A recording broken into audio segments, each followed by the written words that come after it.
So the last few weeks I've been covering some of my favorite exercises. I've done 6 so far. The first one is this one right here, a hollow hold. The next one I covered was an L sit, and I showed you 2 different versions. One was hanging, and this one right here you do like on a dip bar. Both of them great exercises. The third exercise was a tipping bird, also known as a single leg deadlift.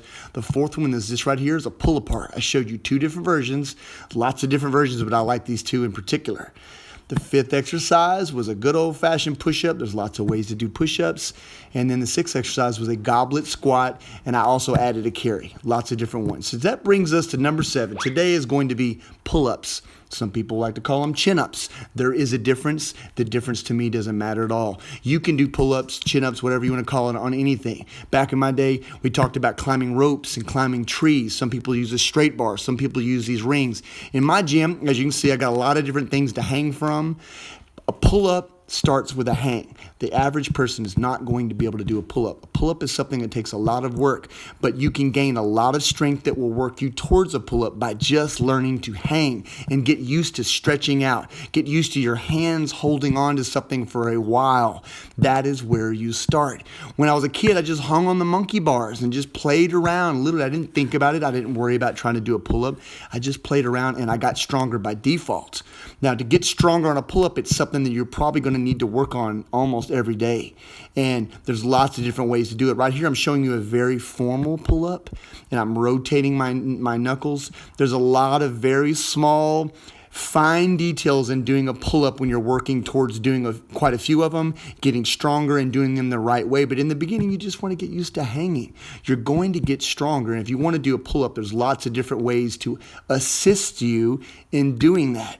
Now, I'm just showing you some stretches. I look like a monkey. You should feel like a monkey. It should be playful. It's not like you're going to get a bad score and you're going to flunk the class. This stuff will benefit you, but you should be having fun while you're doing it.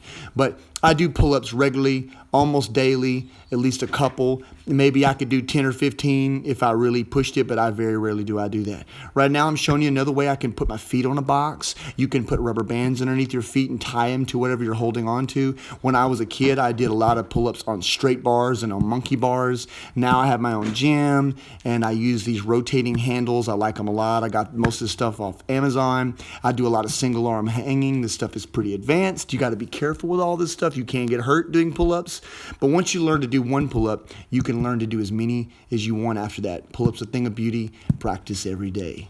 So next, we're moving on to exercise number 8 is a kettlebell swing.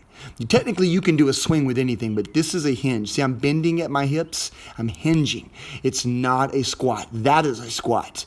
Squat, you bend your knees and your hips. We are bending mostly from the hips, but your knees are going to bend a little bit. But that's what a kettlebell is. It is a hip hinge.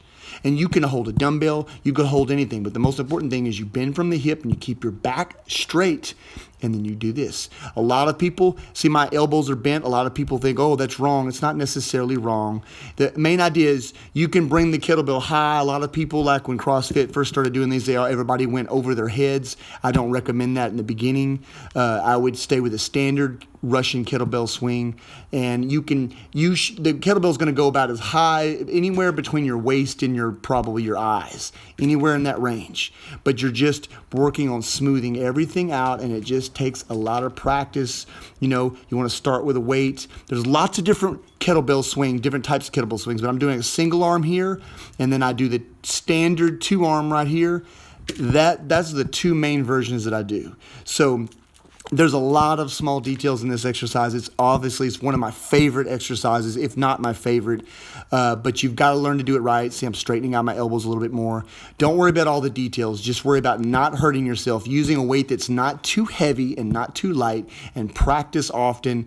You can worry about the fine details in time, but you just practice and have fun. Keep it simple.